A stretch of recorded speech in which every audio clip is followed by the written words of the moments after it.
And yes, we are live on this June 11th, 2015. The time is 4:41 p.m.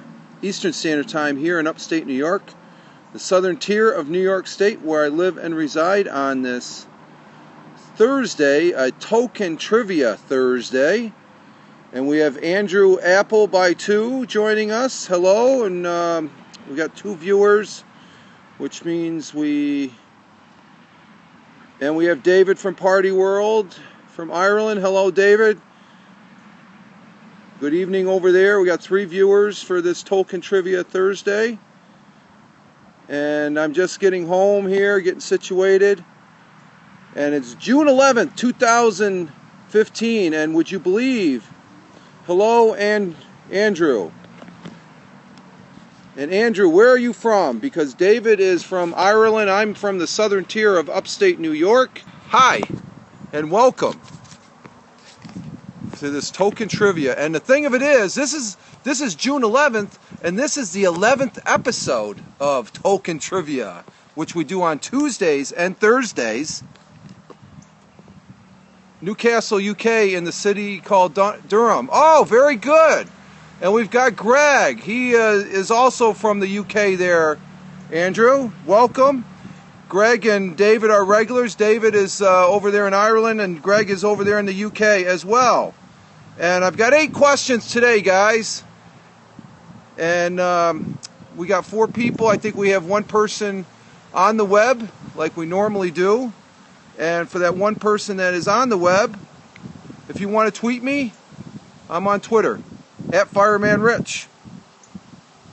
I don't know. How's the sound, guys? Because I got a little wind here. It's about 89 or 83 degrees Fahrenheit.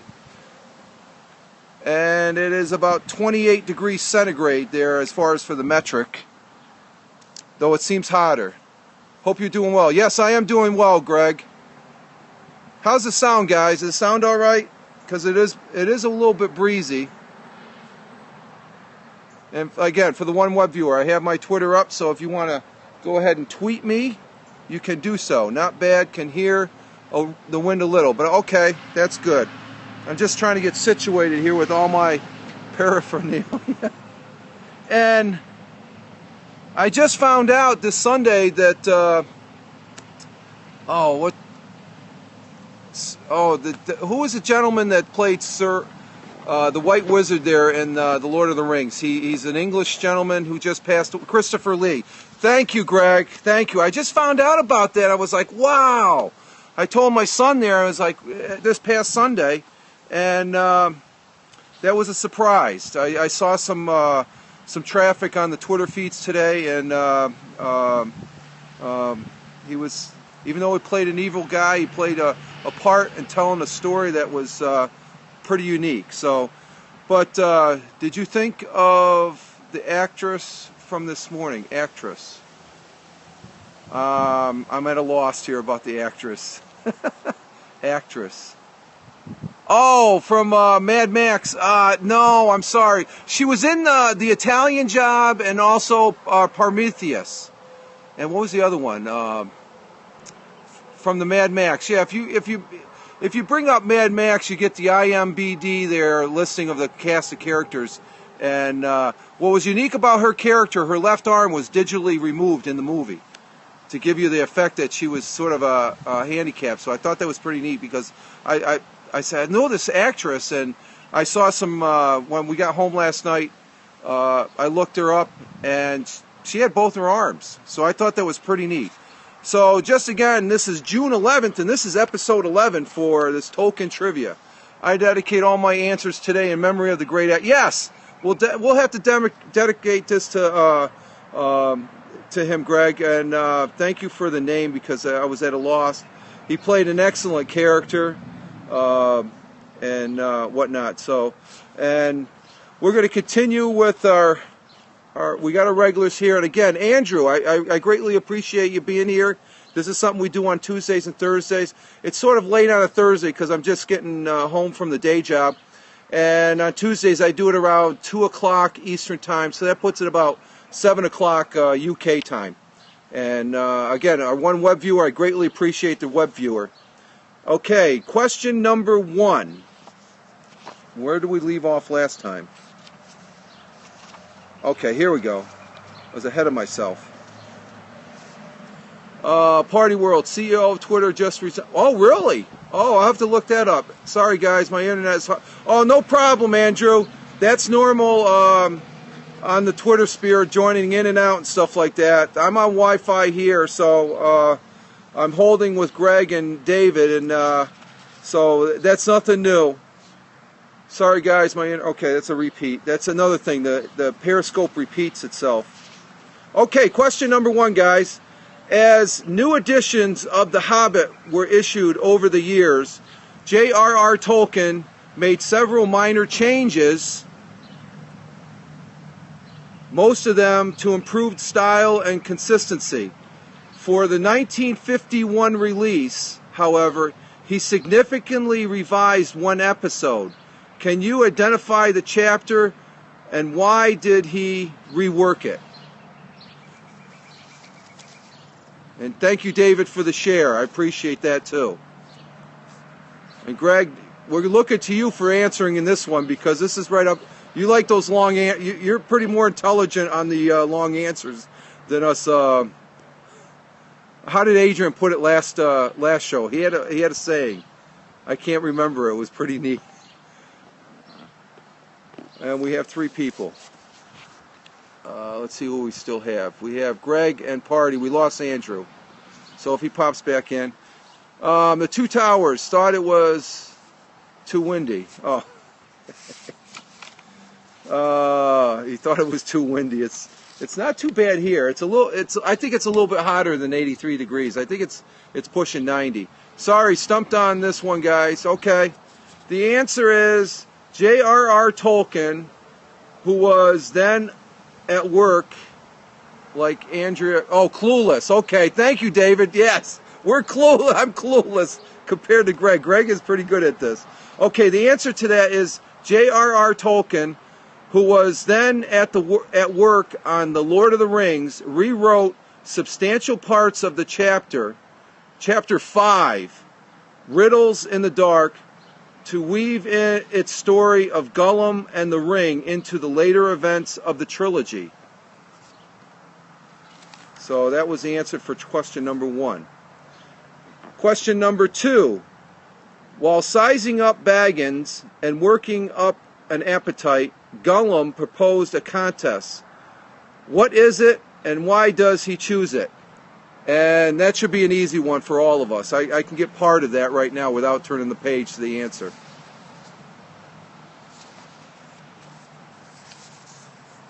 While sizing up Bilbo Baggins, and this was when, I guess after he met Gollum, and working up an appetite, Gollum proposed a contest. What is the contest, and why does he choose it? Come on, everybody knows what the contest was.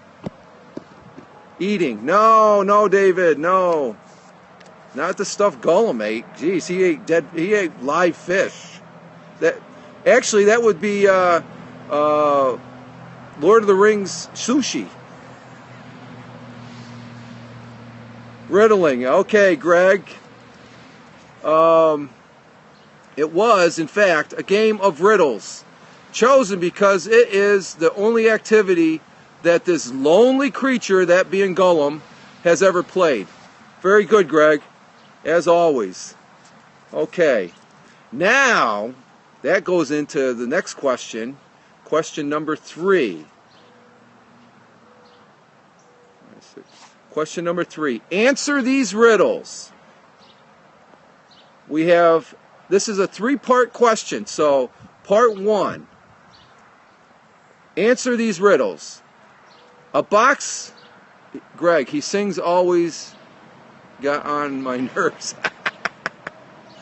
Okay, here's the first riddle. A box without hinges, keys, or lid, yet golden treasure inside is hid. What is it?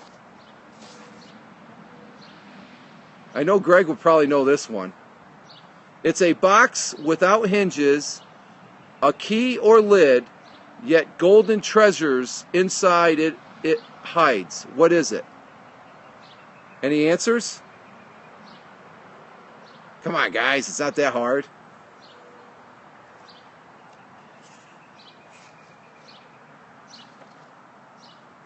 Ready for the answer? Or are we still typing? Earth. A box without hinges.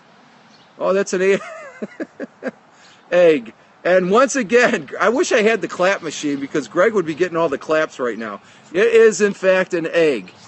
Okay, riddle number 2. Alive without breathing, as cold as death, never thirsty, ever drinking, all in male, never clinking. That's a pretty good one right there, but that's... Alive without breathing, as cold as death, never thirsty, ever drinking, all in male, never clinking.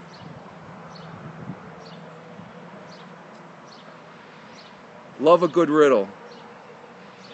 I bet you, David, are you going to say Earth on this one again?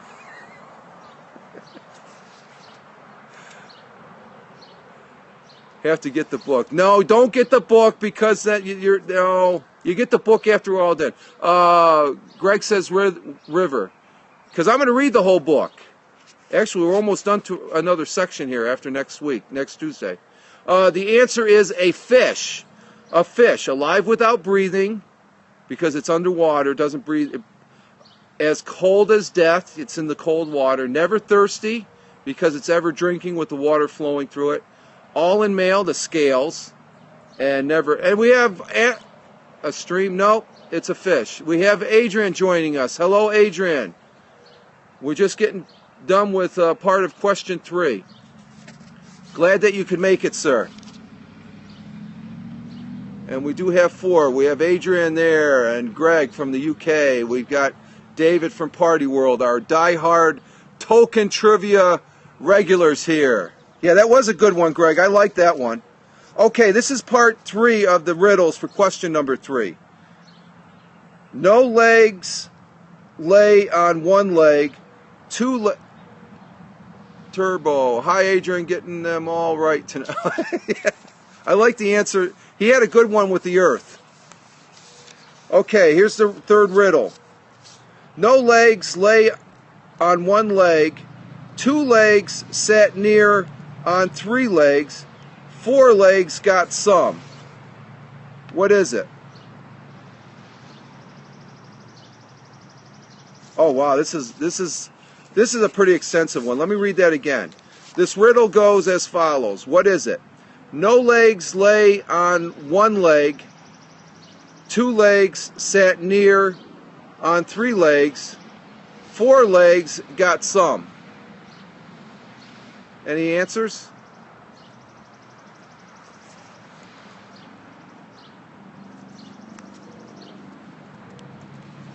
I'll read that one more time. No legs lay on one leg. Oh, David's rejoining us. No legs lay on one leg, 2 legs sat near 3 legs, 4 legs got some. A table. Yeah, the table has legs.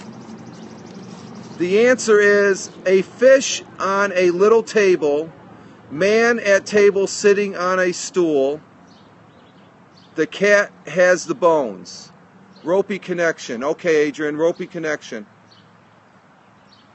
And apologize if it's me. I'm out here I'm a little bit further away, but I'm sitting in the shade because it's pretty hot out in the sun. It's got to be at least 90 degrees sitting in the sun. It's supposed to be really humid here tomorrow. Okay, and we have 5 viewers. Let me just check here real quick who we have. Oh, we have 2 web viewers. Okay, we've got Adrian. Might be you. Okay, no problem, Adrian. Say that answer again, please. Okay, the answer is a fish on a little table, man at table sitting on a stool, the cat has the bones. That's a pretty extensive answer right there. Okay, question number 4. Why doesn't Bilbo tell his companions about his acquisition, getting the magic ring? Why doesn't he tell the dwarves and Gandalf about the magic ring?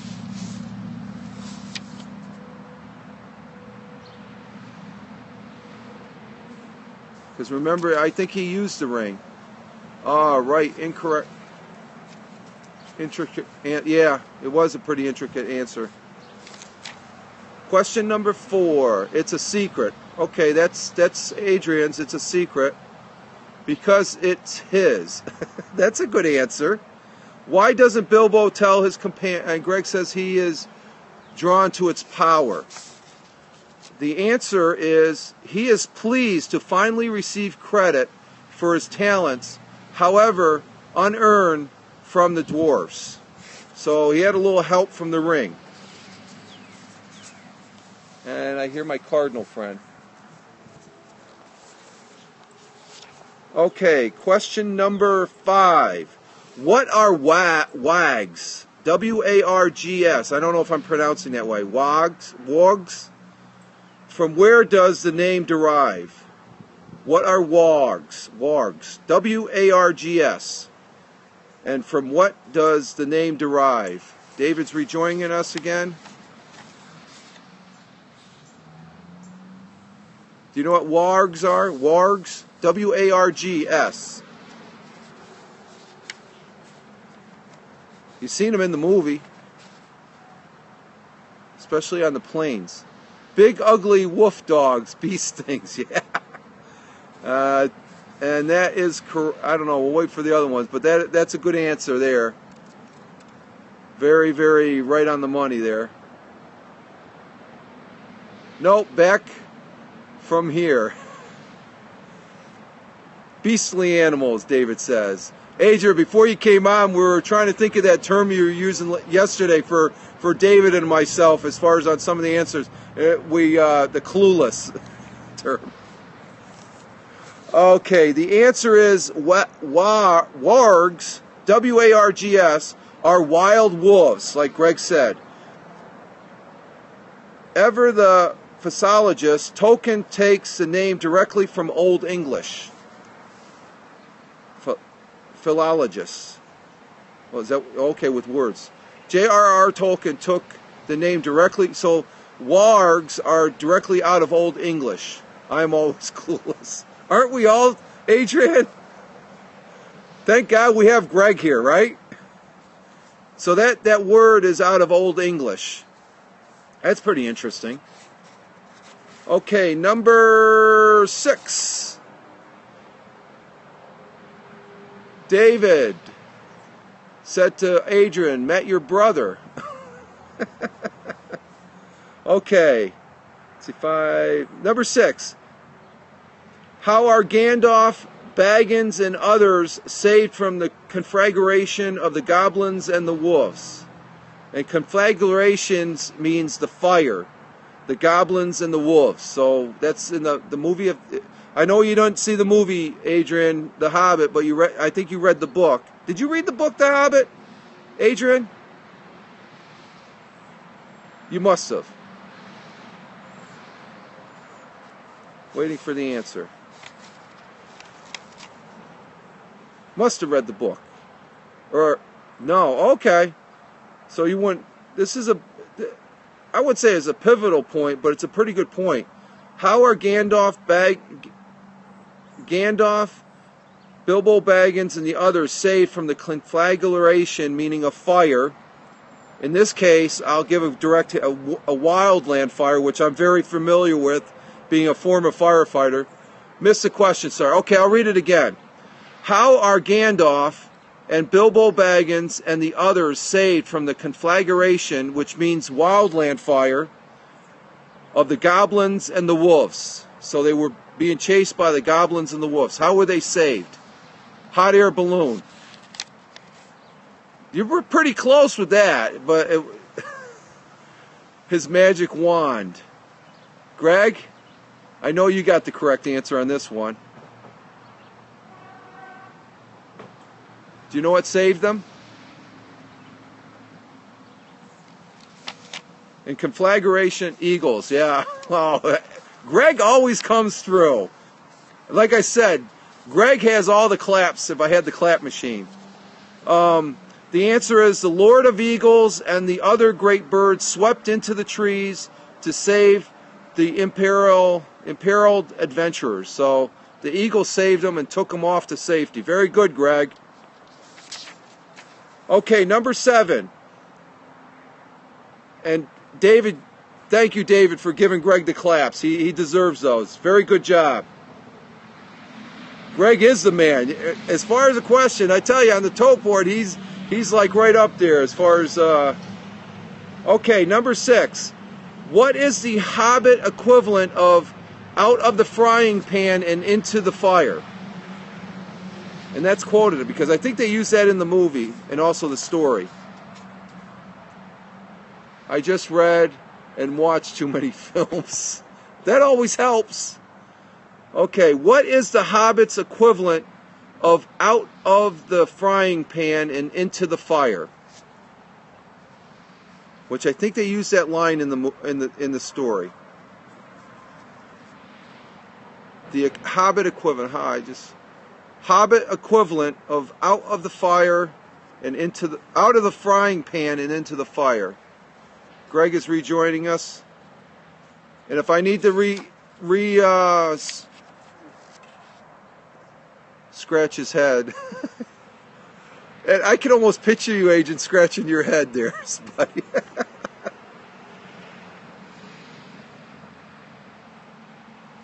What is the equivalent into more trouble? What is the equivalent of out of the frying pan, quote, out of the frying pan and into the fire? Okay, Greg, I don't know if you want me to reread that one.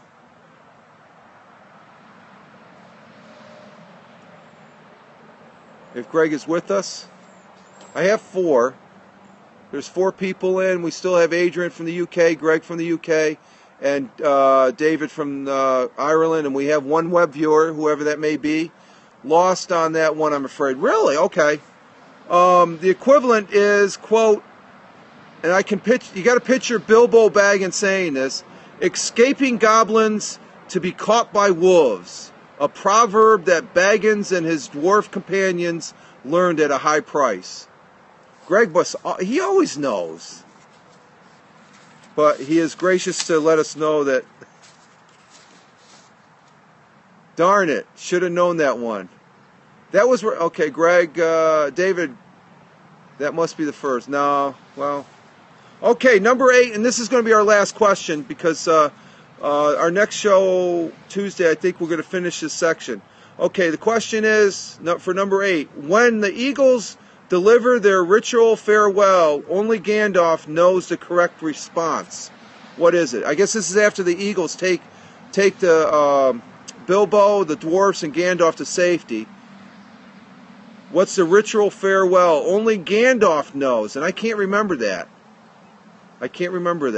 I haven't looked at the answer yet, so what is it?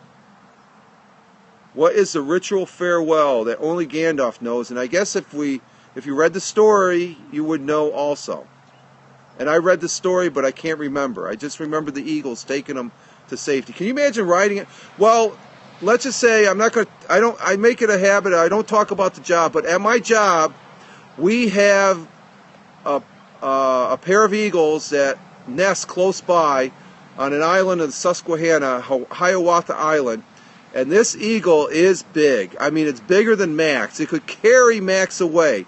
This eagle, it's an actual bald eagle. We have bald eagles in Tioga County, and which probably 20 years ago, the only place you could see bald eagles would be out, and Adrian's so clueless. But we enjoy your presence. That sounds amazing. Yeah, it's very unique seeing they've just come back into and they are a massive bird. They are huge. They make a crow look like a chickadee. Okay. Greg says sun and moon quote and wind be under wings of the eagles.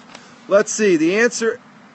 Oh, you got it, Greg. Are you Googling this? Wow, that really sounds cool. You should be. It's on the property of where I work, and let's just say photography is not allowed. I wouldn't have a job if I did. They are a very unique bird, though.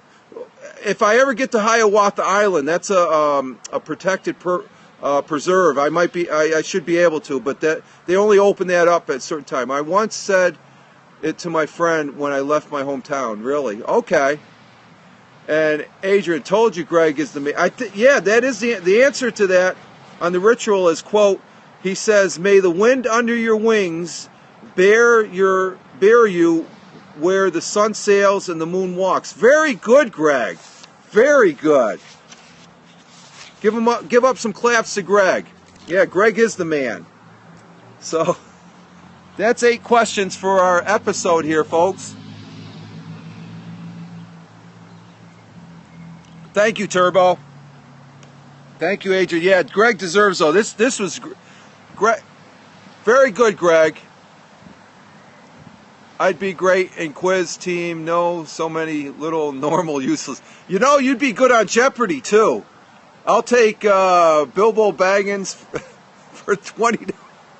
I don't know if you guys get Jeopardy, but that's a big quiz program with Alex Trebek.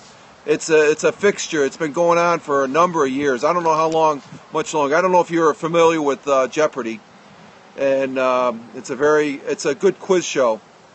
And I don't know if they have a version of it over there in Ireland or over in the UK. So, but that's it. 8 questions. I think I have on slate for Tuesday. Oh, Double Jeopardy. Yeah, Double Jeopardy. Double Jeopardy. Yeah. Greg says no, the format, but don't think we have a UK version. Really? I would figure that would be a good show over there and stuff. And Adrian, Mastermind, I would get no points. Yeah, I guess that would be. I've heard of Mastermind. Just to give you guys some feedback, I did a Periscope this morning. I think David was in there. It actually the so-called camera roll bug that I think I have on my. It was shown in Ireland. Okay, that was on my Android phone here. For some reason, I did one on Wi-Fi, one on 3G yesterday, and I wasn't able to upload it to YouTube. I was able to view it on the PC with no sound, but I couldn't view it at all. Now, the one I did this morning was on Wi-Fi. I was able to view it and upload it to YouTube. So I'll be doing tomorrow. I got on tap when I leave work. Where I was at on my first Fireman Rich on the road, I was over there on the Riverwalk. What I plan on doing is walking. Pictures look fine now. Okay. I plan on walking the Owego Bridge one side and then coming back and using 3G. So I want to continue that test of this.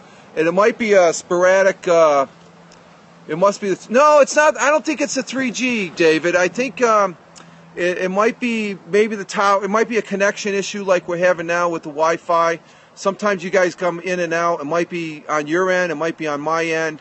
There's no telling. So I'm going to give it another go. That's what I have on plan, just to give you an idea. It'll probably be about this time, and it'll be about maybe a 15-20 minute where I walk across. I give you some views of the river Susquehanna on my via 3G.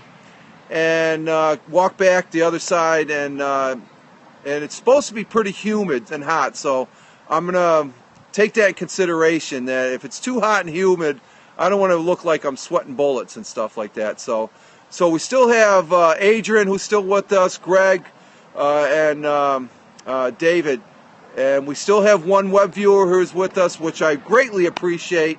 You know, this is all worth it. Have great weather here in Scotland today. Really? Okay.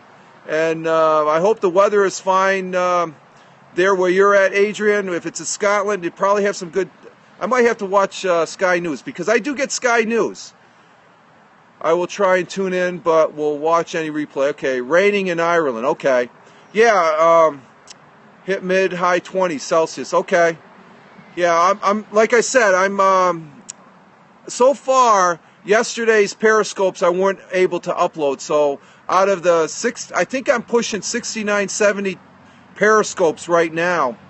That, let's see, Adrian, it's been very warm today in Birmingham, and probably humid as well.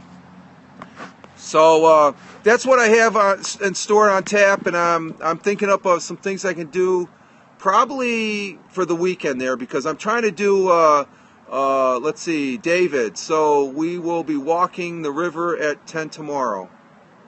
No, was it? It'll be 4 o'clock here, so it'll be about 7, 8 o'clock your time. So I'll be walking. It's the Owego Bridge. It's a fairly new bridge that goes across Owego, New York. Owego Bridge. You can look it up on Google. There's some pictures up there. And Greg, you need a Welsh follower. Yeah, because I have an Englishman, I have a Scotsman, I got an Irishman. Now I need a Welshman. I think I have some heritage. I think on my grandmother's side, who I thought her lineage, her heritage went back to Ireland. I think she has a Welsh connection. I think I like bridges. Yeah, you'll like this one, Adrian. It's we're going to be walking one side and then walking back on the other. And if you look up Owego, New York, the Owego Bridge, you'll see an older version. It's an old, but there's a newer. They don't have the scaling. Have hurling training at 7. Okay. I'll see if I can get it in earlier and sort of, as soon as I get out of work and whatnot. So I'm going to leave you guys now, and I'll work on the replay of putting this up. Again, I greatly appreciate you being here for Tolkien Trivia Thursday. It's always a treat having you guys here and whatnot. So it's I look forward to it. And one or two of you can show up. I know you're busy, and I really value the time you spend here and stuff like that.